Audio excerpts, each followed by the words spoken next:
log in. Today we are very excited. We got the GreenMan, Matthias, with us. Matthias has been residing in Malaysia before, but he got too fed up with the Malaysian lifestyle, who is, pretend to be green, but not so green. And now he has moved his house to Philippines, and he's happily married to a Philippine wife and blessed with 2 children, one girl and one boy who is 7 months. So we are very fortunate today that he can spend time with us to educate us on how to go green and adopt a go green lifestyle. So without further ado, let me introduce Matthias to you. Oh, by the way, he has been awarded the greenest man on earth. That's in when, Matthias?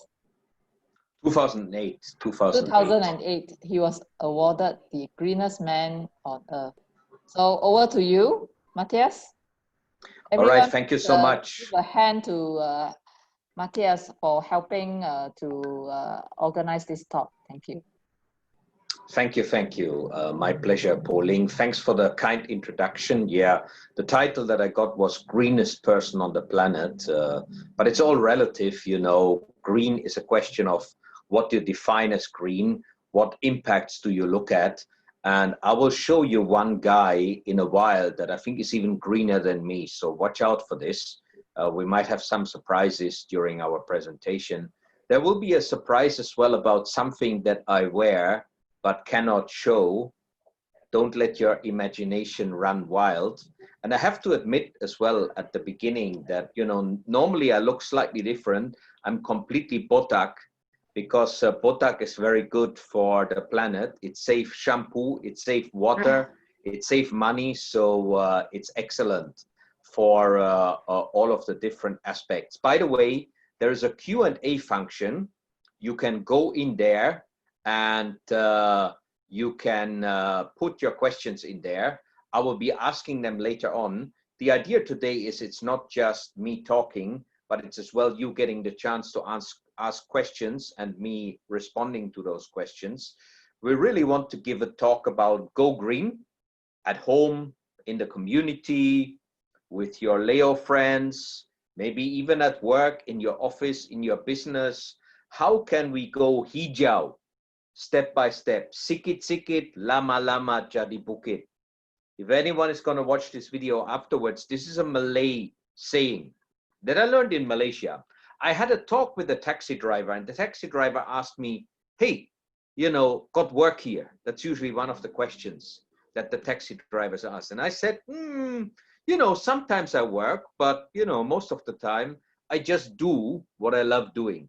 And even my work is what I love doing. I try and convince people to go green. Taxi driver said, oh, very difficult here in Malaysia. Malaysia? Go green? Malaysia, no money, no talk. It's going to be super difficult for you to convince people to go green. We kept talking, you know, and I said, I want to try and make people change their behavior step by step, little by little. And then, you know, at the end, they came up with, you know, what you say, it sounds a little bit like, sikit-sikit, lama-lama, jadi bukit. Little by little, more and more, we can grow a mountain. And I think that's the idea as well with Go Green, that we can actually use this approach, that every small contribution that we make is going to make a difference. But Pauline, I have to correct your introduction slightly. You know, I wouldn't say I was fed up with Malaysia. In the Philippines as well, there are a lot of challenges. I wouldn't say that the Filipinos are much more committed than the Malaysians, maybe a bit, because I see a lot of green kind of behavior in rural areas, even connection with nature. We see that in the traditional Malay families as well, or people who live in the kampung, or even the orang asli, they are more connected to nature. I see a lot of environmental NGOs here in the Philippines, even more than in Malaysia. But there's a lot of work that needs to be done in terms of really practicing it on the ground, in enforcement of existing legislation, similar problems as we have in Malaysia. To be honest, Pauline, you know me from the old days. I had a Malaysian girlfriend. That was the main reason I came to Malaysia. And then, I had Malaysian girlfriends over the years as I was a bachelor. Let me be honest here. But I always follow the woman in my heart. And now I finally settled, for the long term, forever, for eternity. And, it's a Filipina lady. So that's why I have moved to the Philippines. So it's a very simple, straightforward equation in terms of my lifestyle. And that's the main reason. Not because I still love Malaysia. I still dream every day of a freshly made thosai from the mamak with loads of dal and a little bit of sambal in there. Simple, cheap, low carbon footprint because there's no meat in there. And it's so yummy, it's so tasty. You don't get those things here in the Philippines. So you Malaysians consider yourself lucky that, and maybe you've realized that during the MCO, when we haven't had what we normally have, how easy it usually is in Malaysia to get those amazing, wonderful meals and foods at any time of the day or night, freshly prepared, 24 hours, 24 jam. So go green. Let's dive into what we can do. Let's start off with my journey, my kampung in Germany. Guess who is me? No, not my friends in the background there, the big brown ones. It's the small guy on the left-hand side. That's me. The next one is my cousin, still living in the little village, still single and available. So if any single ladies here are interested, drop me a private message. Maybe I can make the introduction, but it doesn't speak any English, so you would have to learn German. So that was the life in the little kampung, in the little village. I really had a great connection with nature there because I was playing in the forest all the time. This was when I was voted greenest person on the planet in 2008. I even ended up on a double page with Obama in one of the Malaysian magazines as one of the men of the year. Pure luck that I was next to Obama. Sometimes in life you're lucky. So that was one of the highlights. But as I said, this guy is even greener than me. I will tell you later on in my presentation, so watch out for him coming back. And this is really the latest scientific discovery. Botak is the greenest way to be. So I have to go back to it sooner or later, but actually not shaving at all is even better because you don't use any shaver, you don't use any shaving cream, you don't need any water, you just need a little bit of water to wash it. Who wants change? We all raise our hands. Who wants to be the change? That's where the hands go down. Are you the change? Are you the person that is delivering the change in your everyday life? Are you having a healing impact on the planet, or are you part of the problem, part of the burden?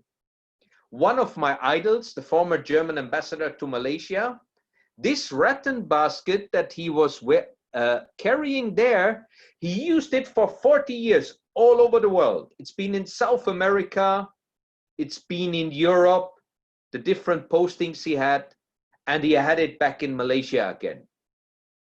Amazing how many plastic bags he has avoided. What about you? How many plastic bags have you got per week that you're using?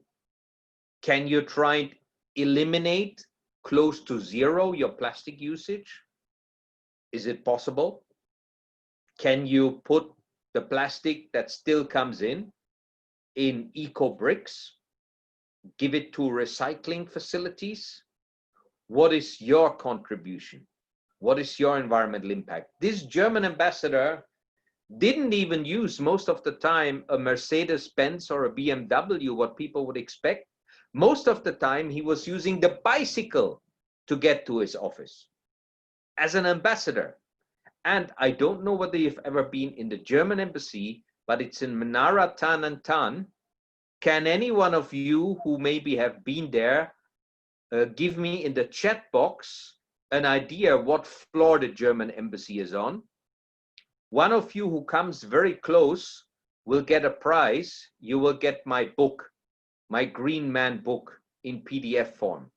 I have it as well in, let me check here on my shelf, whether it's here. Yes, let me pull it out. You should be able to see it, or is my camera switched off? Yeah, my camera switched off. Let me switch it on. Here's my book, actually, the GreenMan book. It is still available in some shops in KL, I think in Just Life shop, and no tree was chopped to make this book. How can you do that? I use recycled paper only. And then I used ink made from mushroom because I didn't want to use any chemical ink. You know, sometimes you have the books, you smell them, you smell the chemicals, the VOC, the volatile organic compound. It's not very good for you to breathe that in. We'll come back to air quality issues later on.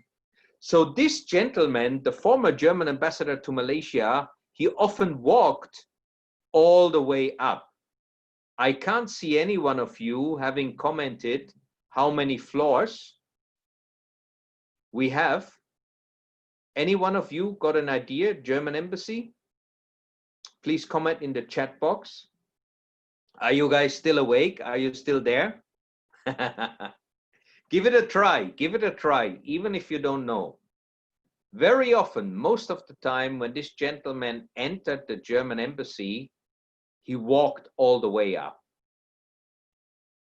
There are two people who have already commented, Joseph Tong and Shahab. You are both very close. I think it's on the 23rd floor. Yes, Menara Tan and Tan. Yes, yes. Joseph actually remembers it. I think if I remember it correctly, it's the 23rd floor. It might be the 26th floor. Send me your email, Joseph and Shahab. You're both very close. You both get the link where you can get my book without paying anything for it, free of charge. Make sure you put it in the chat box, okay? It is 23 floors high. Can you imagine this gentleman walking up every day to the 23rd floor without using the elevator to save electricity? Wow, he's even greener than me. I don't do that. So one of the things that I learned as well is we are all different. We don't need to be perfect. I'm not perfect, even though I was voted greenest person on the planet.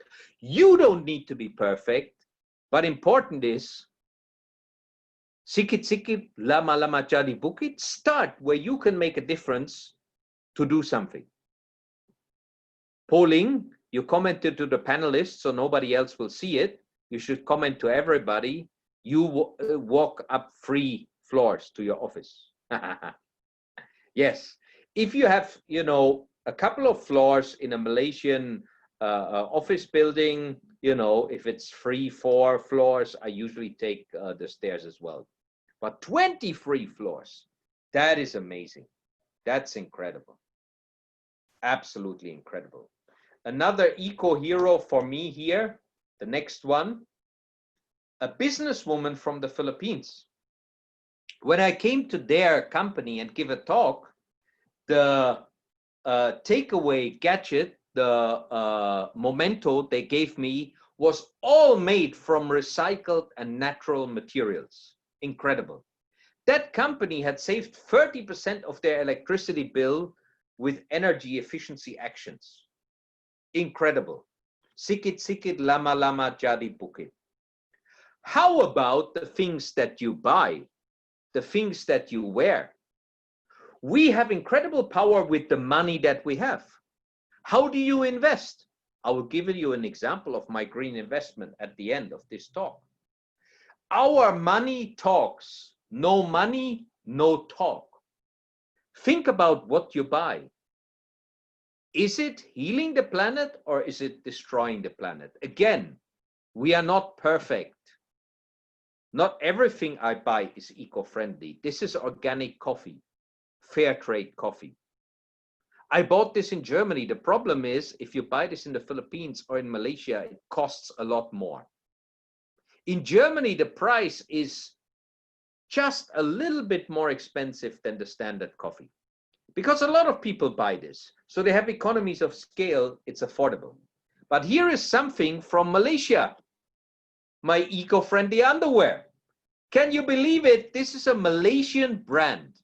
I am wearing this underwear. A company from, ladies, please close your eyes.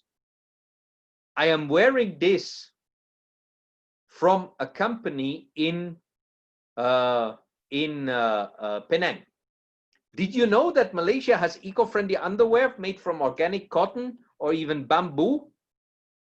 Let me know in the comment section. Did you know that? I'm sure hardly any one of you knew it. Maybe Pauline knows about it because I talked about it in the past. Even with the innerwear that we are wearing, we can make a contribution to healing the planet. It's good to see Malaysian companies say, go green, no to plastic, things like that. Yeah, only from my introduction. Wow, no idea. Yes, it is available, but hardly anybody buys it because people don't know or people don't care. It's not really more expensive than other branded innerwear. It used to be available on the Parkson, but I think now they do mainly online. You can just Google them, you'll find them, and you can order something online from them, which is what people do anyway at the moment. Say no to plastic straws. This was one of my last trips to Malaysia at the airport. I thought, great, you guys are doing well. But then I looked around and I saw on my neighbor's table, what's going on here? What's the point in not having plastic straws, but then you're giving everybody plastic cutlery? That's not really very green. Fortunately, I had my bamboo spoon with me, so I didn't need to use the plastic cutlery. So there are small, simple things that we can do in everyday life. You can take your family to reconnect with Mother Nature. This is my baby daughter when she was young. I mean, we haven't been doing this recently because of the lockdown here in the Philippines, which is still going on, at least partially, in the area where we live. This is my baby daughter recently drinking from a copper straw. She loves her reusable straws. Copper is great because it got antibacterial effect, especially even more important now in the days of coronavirus and other viruses and bacteria out there. This is our home 1.5 years ago. Now it looks like a jungle. It's even 3 times more green. I should update my pictures. But my baby daughter used to love going out there and touching the plants, connecting with nature, even in your home. This is when we had the christening of my baby daughter. We made it a zero waste event. It was in a Catholic church. We called it a Laudato Si. I'm not sure whether you've seen that letter that the Pope has written to all the Catholic churches, that they all should go green and protect God's creation. I mean, whatever religions we belong to, somewhere within our religions, we have a connection of, you know, we need to take good care of it. It's been given to us to be good caretakers. Are we really taking good care of our natural environment, source of life? The christening dress on the left-hand side, recycled, borrowed from our neighbors. Why should we buy a new one when we can borrow it from our neighbors? The straws in the middle for the juice that we were giving people from the coconuts, everybody got a straw. They could take it home with them. And here in the celebration, let me go back. I jumped too fast. There's actually zero waste. Our caterer, it cost us a little bit more, brought everything with them. We wanted the zero waste caterer. And can you see the bottom picture? Pauline, do you recognize someone there? There's a guy here called Bernard and his wife. They are from Malaysia. There are actually more Malaysians there. We had a couple of Malaysians visiting us and join us. It was great. It was a double celebration. Christening of my baby daughter and my 50th birthday. Wow. Maybe with the beard, I look 50 now. Before botak and no beard, people always said I look younger than 50. So even events like that, you can make it green. And now grandma, whom you might not see here, but you know, yeah, Pauline commented, all religions want us to protect Mother Earth, definitely. This is a key essence, whether we're talking about Islam, whether we're talking about Hinduism, whether we're talking about Buddhism, everywhere there is a clear call to action that we need to protect creation, that we need to protect the planet, the spiritual home, the physical home. What is there left? And most people, even pre-religions that we believe in today, used to actually pray to the forest, used to live very close to the elements. So that is the history of humanity. If we briefly look at waste, the waste problem that we are challenging with now, 99% of the stuff we buy is trashed within 6 months. Shocking. 2.12 billion tons of waste globally. We are trashing the planet. If in a million years' time they do geological surveys, maybe they can see that our epoch, the history of human being the dominant species, the Anthropocene is what we call it now. Before the planet, the biodiversity, the weather determined the fate of the planet. Now it's the humans. And maybe they find a layer of plastic in our epoch as the main legacy that we leave behind for future generations. Isn't that shocking? We throw away so much edible food. Try and not throw away the food. Try and only cook what is really the food that you need. And here, Malaysia, in this statistic of countries polluting the ocean, Malaysia is, I think, number 9 culprit. This is real. This is serious. Philippines, even worse, number 3, twice as much as Malaysia. We need to do something about this. This is serious. One thing I did in 2009 with my neighbor Gregors in the condo in Seri Raja Chulan, when I was living in the party street, Changkat Raja Chulan, you know, good life out there, partying all the time. But at the same time, we empowered our cleaners to become the recycling kings. We installed this in every level of the condo, and sikit-sikit lama-lama jadi bukit. After installing it, the recycling rate went up from 100 kilos to more than 300 kilos. If we empower our cleaners to be able to make a little bit of extra money, makan money, from the recyclables, they will look after it. It only cost us 700 ringgit for a whole condo. And a couple of years ago, when I was in Bangsar at a party, when I was still in Malaysia, I had this other British guy say, "Hey, GreenMan, haven't seen you for so long. Where are you now? What are you up to?" And I said, "Oh, I don't live in Changkat anymore." "Hey, but GreenMan, I never recycled in my whole life. Now I recycle. I ask all my friends to recycle because of the system that you guys implemented in our condo. It's so easy to do." Sometimes a small change can become a big change. Sikit-sikit lama-lama jadi bukit. You can make your house look great, your road look great, maybe just with some of the things that you use that are recycled. Look at this, a t-shirt with a very powerful message. We don't inherit it from our ancestors. We borrowed the earth from our children. This is made from recycled plastic bottles. Can do, it exists. There's even a factory like that in Malaysia. I have a bag made from recycled tire tubes. Loads of stuff can be made. This is my friend Harit, the green carpenter. You see those things in the middle? I think I have some of them here as well.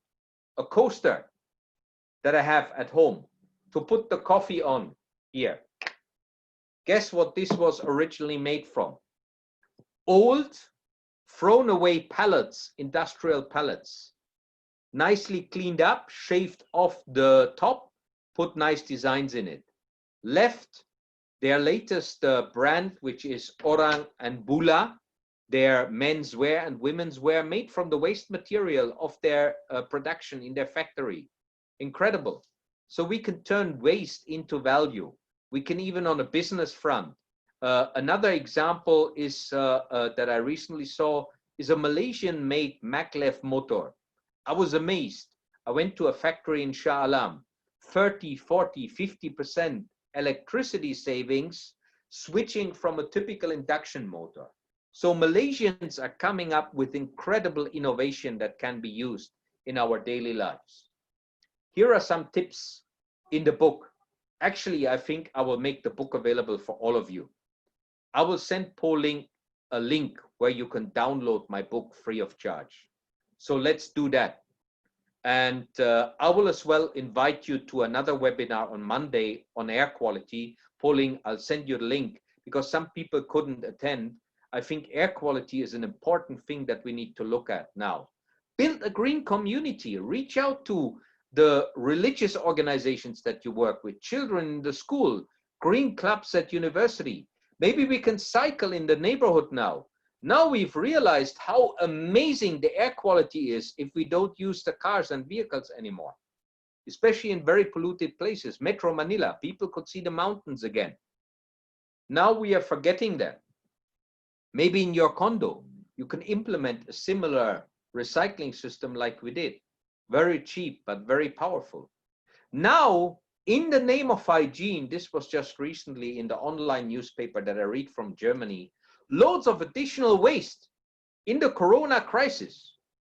But the clean air in Europe leads to 11,000 fewer deaths. What about Malaysia? What about the Philippines? How can we learn from the crisis and actually keep it? Here was a study done. Why do Malaysians care about protecting the environment? It's important for the future of the world. It affects the health of my family, my personal health. We need to learn from the lessons of the past. We need to go green because it's more healthy for us. I monitor the indoor air quality here at home. I have an indoor air quality monitoring system. Left-hand side, high carbon dioxide, very bad. No fresh air coming into your home.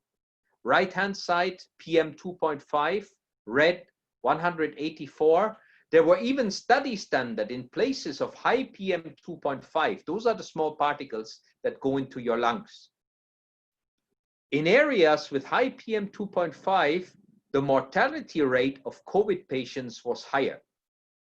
And if you have carbon dioxide at high levels, that means there's no fresh air circulating in your building. If that is the case in your office building, that means there is stale air. Stale air is in some places the reason why the airborne COVID droplets can easier infect other people because they are not being flushed out with fresh air coming in. That's why there have been some cases of office buildings, or in Germany, the latest one, an abattoir, 1,300 people infected because there's not enough fresh air coming in. And the indoor HVAC system and aircon system is recycling the air and spreading the virus droplets. We use at home some of these green plants. Just Google it. Plants that improve your air quality, detoxify your air at home. Most of these plants we have in our home. Yesterday, we had something installed in our aircon that will kill virus droplets.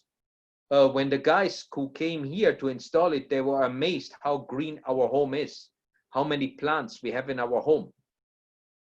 And you know what we found? This device, it's called bipolar ionization that we have now in our aircon. We had our aircon working much better. My wife, you know, when I was a bachelor in Malaysia, I didn't use aircon at night. That's why I had a very low electricity bill. Now, you know, I have to listen to my wife. I mean, our baby boy, if it gets too hot, he kind of wakes up, he feels sweaty. So we use the aircon. And the aircon, my wife usually puts it on 20. I always say to her, honey, don't put it that low because it consumes more electricity. Last night, she put it on 25 only and she felt cold because this bipolar ionization doesn't even seem to improve the air quality and kill off virus droplets. At the same time, it as well makes the aircon much more efficient. We didn't even expect that. So there are amazing technologies, but really we need to focus on what can we do now as well to, and this is a reusable mask. That's the way we should go. We should use not social distancing, but physical distancing. But how can we eliminate the viruses on the surface? People are using very heavy chemicals now. Now, when you disinfect, you actually wipe with single-use stuff. If you use gloves, you throw them away. We are actually going to install a continuous disinfection solution so that we don't need to wipe all the time. And this disinfection that we installed yesterday, the bipolar ionization, actually, there was a study done in Spain with the Spanish government. It eliminated 99.9% coronavirus type droplets within a couple of hours, or in the air, and 80% on the surface. So it even works on the surface, but there are even coatings on the surface. A Malaysian guy has come up with this as well, that eliminate 100% of the virus droplets on the surface. So if we use these continuously working passive solutions, we don't need to use single use and wipe all the time, especially as well in an office environment. This is what I did for electricity savings at home. I actually installed real-time monitoring. This is in my friend's house. He lived next to KLCC. He had a very high power consumption. We knew his wife was the culprit. On the right-hand side, upper corner, you can see every time his wife came home, the electricity consumption surged. This was in the morning when they are taking a shower. This is in the middle, 12 o'clock lunchtime when wife comes home, 5 o'clock, wife comes home. Here, over there, peak consumption, they had mother-in-law visiting them. Now, if you don't have real-time monitoring, you don't know what's going on. But what happened was the wife realized every time she comes home, because she uses the aircon, the husband didn't use the aircon when he was at home. So this can be the foundation of behavioral change. These are my top tips for you. Switch off the aircon and turn on the fan. But it depends on which type of building you live in. If your home is not designed very well, it might be too hot and too humid. If you live in a very noisy place, then it's difficult to create the airflow with open doors. But definitely take a cool shower without switching on the water heater. Use the natural light, switch on the Wi-Fi router. You know, additional radiation and additional consumption, especially at night. So these are some of my tips. Save money, save energy, save the planet. Sikit sikit, lama lama, jadi bukit. I made an eco-friendly home. This home I designed in such a way that it was insulated, and I didn't even install an aircon. Fan was good enough. I had a solar on the roof, and the solar on the roof was powering my fans. This is what I mentioned to you earlier. Even with my money, I invested in a forest saving plan in Panama. It's different timber species that have turned into a biodiverse forest with animals. It will be never clear cut, but there will be selective harvesting, which will be making money, but it will always be replanted. So the forest itself is continuously absorbing carbon. It's got animals in there, and it will create return on investment. This is what I'm really, really proud of, because I invested in that forest 15 years ago. My trees are already very, very tall. This is another example of a friend of mine that made a forest, but he didn't want to make money from it. He wanted his son one day to be proud of it. And I don't know whether you've heard Eco Warriors Malaysia, but I started Eco Warriors Malaysia, and Eco Warriors Malaysia planted about 100,000 trees in mainly peat swamps and in Shah Alam. I started it because I was inspired by this man, the late Roger Yu. In 2008, he passed away in a car accident. I was shocked when I heard the news. This guy that had just visited me in Malaysia 2 months before, I went up with him to Genting Highland because he wanted to show his son the nice, cool, relaxing place. He was very relaxed when he was in Malaysia. He was very famous in the Philippines because his son got abducted. And there was a big case all over the media in the Philippines. When he was in the Philippines, he never felt safe, but he felt very safe in Malaysia. He passed away in a car accident, but he planted this forest to make his son one day to be proud that his dad had planted a forest for him. Isn't that a beautiful legacy? And this was the guy that was working in his farm.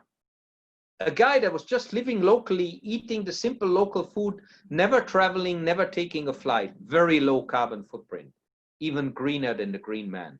This man gave him a job. This man gave him a livelihood. This man left a legacy. What is the legacy that you're going to leave? What is your legacy going to be one day when you're not on this planet anymore? Is it a legacy of healing the planet, or is it a legacy of you having been a burden to Mother Earth?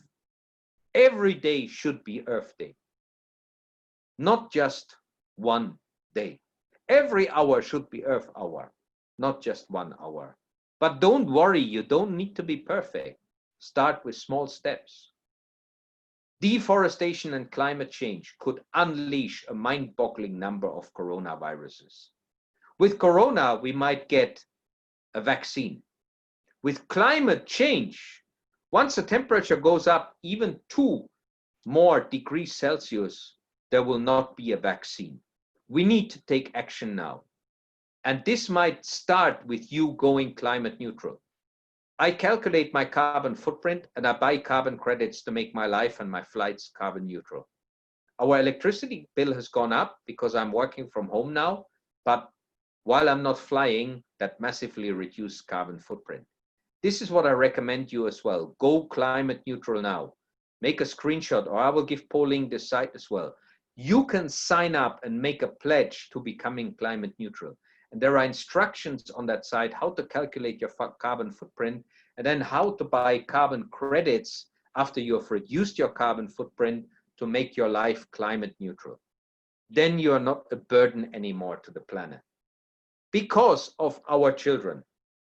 Just think a moment about the children in your family. Maybe you have children already. What is their future going to be? How is their future going to look like in 20, 30, 40 years' time? For the sake of our children, for their future, we need to act now. Make your life climate neutral. Make your business green. Inspire your community, inspire your family members. There's no pressure. You don't need to be perfect. In your business, discover new opportunities to make money from healing the planet, rather than making money from destroying the planet. Look at green innovation, how you can help, whatever job you do. Po Ling is an accountant. The accountant can flag up to the companies, hey guys, you're spending so much money on electricity. Wouldn't it be great if you could become more eco-efficient by saving electricity? It will give you more profits because you can reduce your operational expenditure. In every job we do, even if it's not a direct environmental jobs, there are contributions that you can make. Sikit-sikit, lama-lama, jadi bukit.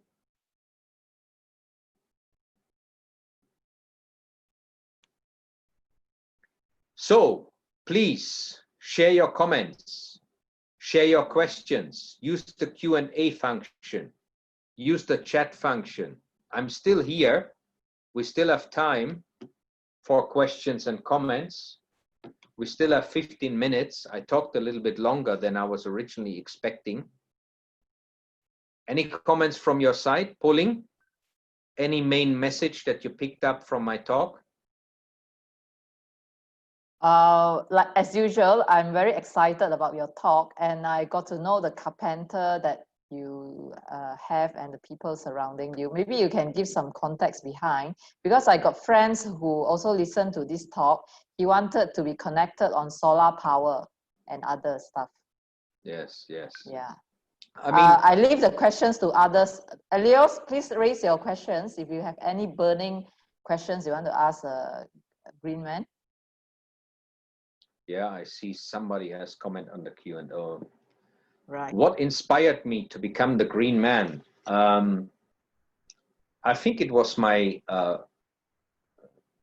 teenage years as a youngster in my kampung, in my village in Germany. I realized that the planet is the most important thing we have got. My playground was the forest. I was always out there in the forest. And I just saw that, you know, sometimes when people were polluting the environment, we had the problem of acid rain at that time in Germany. Our pine trees were dying. We could see them. And at that time, when I was a teenager, Rachel Carson's book, The Silent Spring, came out, which showed that the pollution had a direct impact on the planet and on humans' lives. And in Germany, my first campaign was against acid rain. The Green Party in Germany suddenly became got so many voters that they got into the German parliament. And suddenly green was essential for all political parties, because otherwise they would have lost even more votes to the Green Party. And suddenly legislation was installed that factories where the pollution was coming from, especially coal-fired power plants and chemical factories, had to install technology to reduce the pollution. And the legislation was enforced. And suddenly, 4 or 5 years later, we had solved the problem. We didn't have acid rain anymore. In Malaysia and the Philippines, sometimes we have good legislation, but the enforcement of legislation is often not done in an effective way. What do you think about burning some of my plastic waste that is not viable to be recycled along with the garden waste, dead leaves, rather than just dumping it in the bin? Because I know they will end up in the landfill only. Burning of your plastic waste is much worse if you do it in an open burning than putting it in the bin. If it goes into the bin and it goes into the landfill, at least it's controlled. But if you're burning it, then toxic emissions will go into the atmosphere. This will actually impact the health of you and the health of your neighbors. That's the problem I have here. Open burning is not allowed, but people do it, and there's no enforcement. I can see it on my indoor air quality monitoring tool. The PM 2.5 goes up very high when there's open burning in the neighborhood. Even garden waste, you shouldn't burn your garden waste. You should compost it, if possible, or just put it there in your garden and use it for growing, for organic fertilizer. There is a Malaysian technology called the Asher, which kind of burns plastic and other waste in a controlled way. That is okay, because the emissions are controlled if you operate it properly. And what comes out is kind of fly ash that can be used as fertilizer. It's been tested. So if you kind of do it that way, it's not really incineration, it's called pyrolysis, but you need to have technology that filters out the pollution. That is what this Asher technology does. It seems to be working very, very well. So those are some of the solutions that are out there, but you burning it in your garden is problematic because you're creating a lot of toxic emission. Malaysia is used for dumping of recycled plastic from Europe and China. Some do it illegally. How can we stop this? I mean, this is a question of legislation. Now, why do people import this in the first place? Do they have an import license to do it? It requires a willing buyer, willing seller. So somebody in Malaysia is making money from that stuff, right? Somebody is collecting. So can we call it dumping? They sell it, or they have people being paid for it. So if the legislation is being implemented that prevents this from happening, where this is considered illegal, then it shouldn't be happening anymore. So yeah, and some do it illegally. This is a question of what fines do these people get, and how much emphasis is being put on finding those culprits and locking them up in prison. If you lock them up in prison or give them a 1 million ringgit fine, then, you know, very quickly the news will spread and people will not do it anymore. But if you don't enforce this rigorously, then people will continue doing it. What was my first ever move towards becoming green, and what was the struggle? Yeah, I still remember it vividly when my late dad was asking me, hey, son, what job you want to have in the future? I told him, Dad, my job will be to save the planet. You should have seen the shock on his face. Hey, you can't make money from hugging trees. That's not a job. What are you doing? You know, get a proper job, man. I don't want you to be poor all your life. So I didn't have the support of my parents with that path that I was choosing. So I was just like intuitively feeling this is my mission in life. And that's why I studied chemistry. And there was no clear job profile, but I followed my mission, my calling, and created my own job. And you know, the funny thing was, even in lockdown, a lot of the things I've been doing online now, and I've been getting more opportunities coming my way. So, you know, sometimes we get resistance even from the people closest to us. And, you know, yeah, we need to take that into consideration. Yeah, Pauline is commenting we can compost the food waste using bokashi method, Japanese way, using enzyme to break down the food waste. Yeah, I think that is a very effective way if you have no outdoor space, if you don't have a garden that you can put all the food waste in. Bokashi, there are even systems that will grind all your food waste and turn it into fertilizer within a day. But that consumes usually some electricity. But yeah, there are different ways of how we can tackle this. Joseph says his garden is very big. He has more waste than he could compost. Bag them in a rubbish bag or somewhere else, so will not collect them. Ask around. Maybe some of your Leo friends might want that organic matter, because the garden waste is, you know, maybe somebody's treasure. If you have too much, then maybe somebody else would treasure it. Or make a Leo project in your garden. Get some Leo volunteers to turn it into organic fertilizer, and then give it to some, do an urban garden, a Leo urban garden, where you can then use that organic fertilizer from your garden as the fertilizer when you start that organic garden. Yeah, Joseph is my club secretary. I can teach him all the way of composing, so no worry. Maybe you can also share about your investment in the Panama forest, you know? Yeah. Actually, just to finish off that question here from Joseph, when I used to live in another condo in Mount Kiara, I saw a Chinese contractor with a big lorry and with all the organic waste from that condo. And I just asked him, Bukit Tagar? And he just said, yes. So it goes to the landfill. And it's not really an effective use of that biomass, because it would be much better if we could use it for organic fertilizer. I mean, even if you could use it for waste to energy, because biomass, when you dry it, it burns very well. Waste to energy is potentially a good use as well. I mean, I think Bukit Tagar has methane capture. So when it biodegrades and it turns into methane, the methane will be captured. So at least there's an energy recovery. Maybe it's not so bad, because Bukit Tagar has got that system. So yeah, Panama, that I decided when I had some spare money, I wanted to have a green pension system. I wanted my money to go into an investment that makes money in the long term, and that at the same time is good for the planet.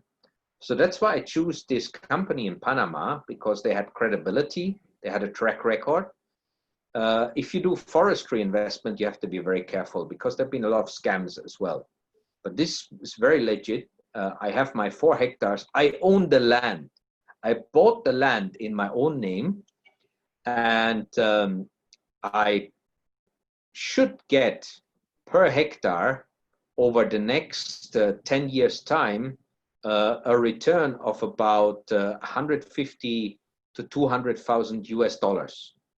So the return will be very good. And the other thing is, those trees, they are not struggling with Corona crisis. They keep on growing. So share prices have gone down. I mean, they're going up again. So it's a cyclical economy. But the trees, they are independent of those fluctuations. They're still standing strong. They're growing. And they will never be clear cut in one way.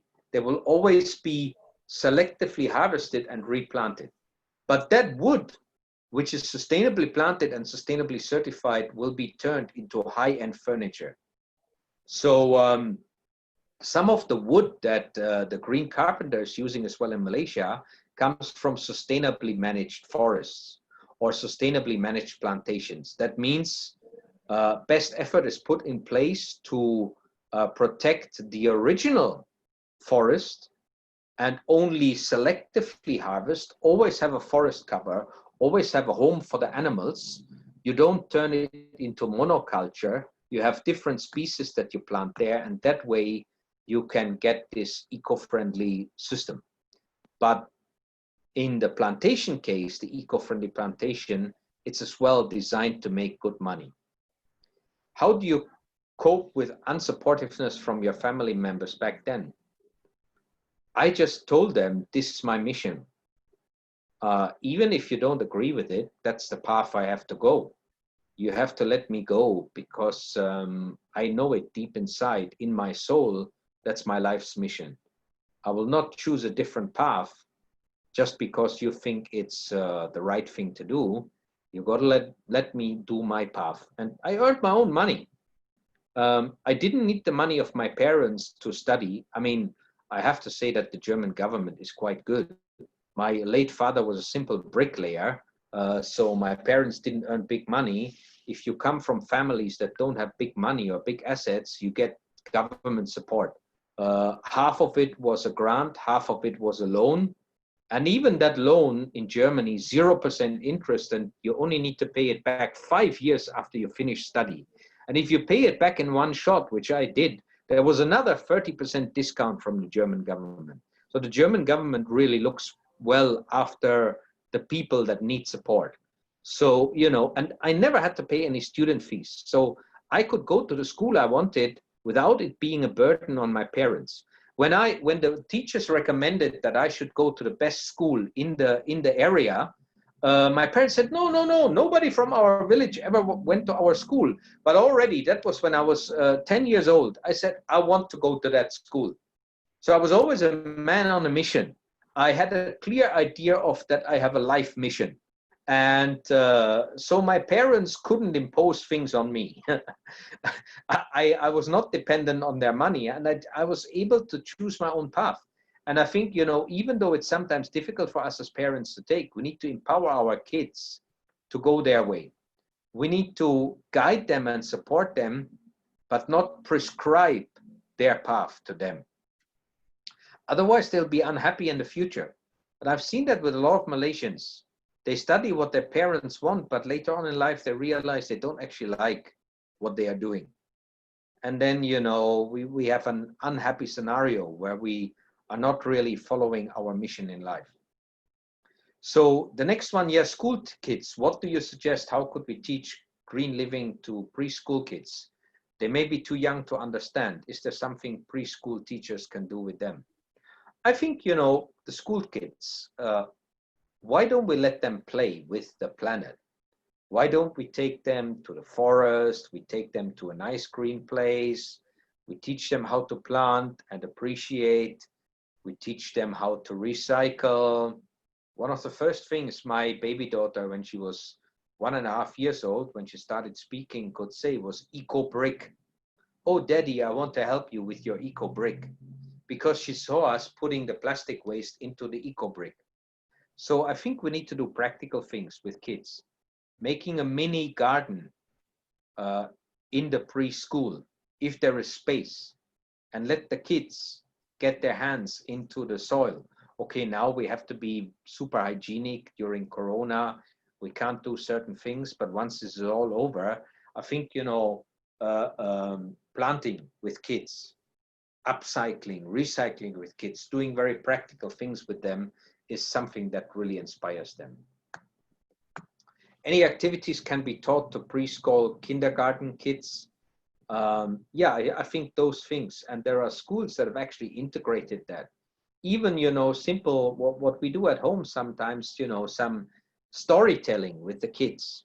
You know, you can have those puppets and then you tell stories. You tell stories about, you know, how this puppet is helping with recycling and cleaning up the beach. You know, some things my kids watch is, you know, Baby Bus or other things. There are green stories that they've come up with, how to protect the planet. So even some of those things that kids love to watch on TV has got eco messages. Take those things out and share them with the kids. So, you know, the more practical it is, the better. Storytelling is fascinating. Doing small games where the game might be about recycling, or, you know, you have the items, come up with a, you know, a new idea for an upcycled thing. So yeah, hopefully those were some good ideas for you guys. And I think we have covered the questions. We are 5 minutes past 5. So thanks a lot for all participating. Actually, those that signed up, I will actually send out an email to all of you with the link where you can download my book, with a link to a webinar that I'm running on Monday, 4 p.m. With a focus on air quality and how we can improve the air quality to as well eliminate the risk of virus infection, and how we can improve the outdoor air quality. We will have a doctor speaker from Holland and another guy from the Philippines that is an expert on outdoor air quality sharing. So that should be interesting. Maybe I share 1 or 2 other links, and as well the links on how you can go climate neutral. So expect that message from those who have registered with the link for tomorrow. So I hope you enjoyed it. Pauline, everything okay? Yes, thank you so much for the great talk, although it's a short one, but it's very impactful, and I have picked up a few things from you. Thank you so much. We will organize another session again. So have a nice weekend. Thank you. Matthias. Thank you. All the best from the Philippines. Yes. See you guys. Bye-bye. Stay safe. Bye.